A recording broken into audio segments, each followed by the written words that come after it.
Masjid Lauds, masjid yang memiliki bangunan seperti kelenteng ini merupakan salah satu masjid di Jakarta yang memiliki sejarah panjang terkait penyebaran agama Islam yang juga menjadi saksi mualafnya ribuan orang beretnis Tionghoa di tanah Betawi.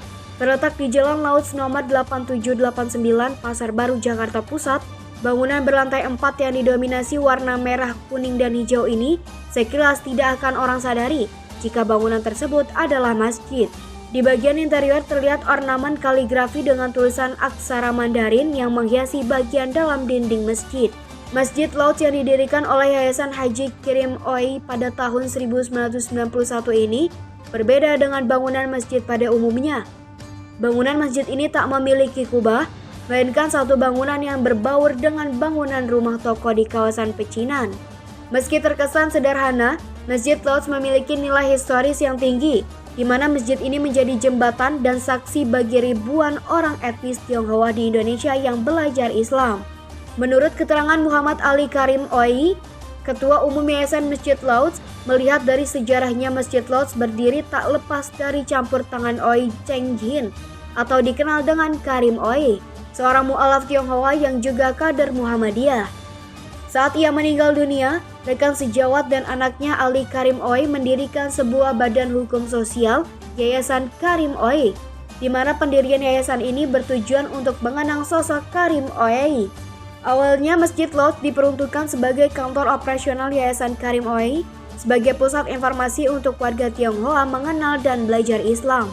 Seiring berjalannya waktu serta dukungan dari berbagai pihak untuk menghadirkan tempat ibadah masjid di kawasan pecinan ini akhirnya tumbuh. Meski sebelumnya pembangunan ruko tersebut menyewa, namun akhirnya ruko tersebut berhasil dibeli, di mana bantuan dana tersebut datang dari mantan Presiden RI, B.J. Habibie yang saat itu masih menjabat sebagai Menristek. Sementara itu pemilihan warna hingga bentuk Masjid Lauds dipilih agar warga Tionghoa yang hendak belajar Islam saat itu tidak merasa canggung saat bertandang. Penyesuaian yang dilakukan Masjid Lauds ini akhirnya membuahkan hasil, di mana makin banyak warga Tionghoa yang berkunjung dan akhirnya mulai mengenal dan belajar Islam hingga menjadi mualaf. Jadi masjid ini didirikan oleh atas nama Yayasan Haji Karim Oi. Karena setelah beliau meninggal, kawan-kawannya minta mendirikan yayasan Haji Karim Oi. Kenapa? Karena beliau adalah tokoh Tionghoa berjuang di Bengkulu, lawan Belanda, lawan Jepang, dan beliau juga yang mengawinkan Bung Karno dengan Fatmawati.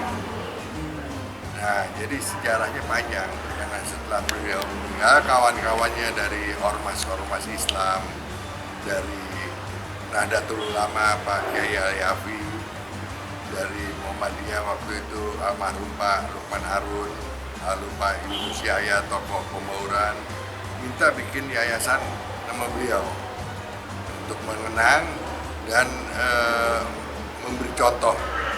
Karena Pak Karim ini menurut Pak Yunus Yahya tokoh unik.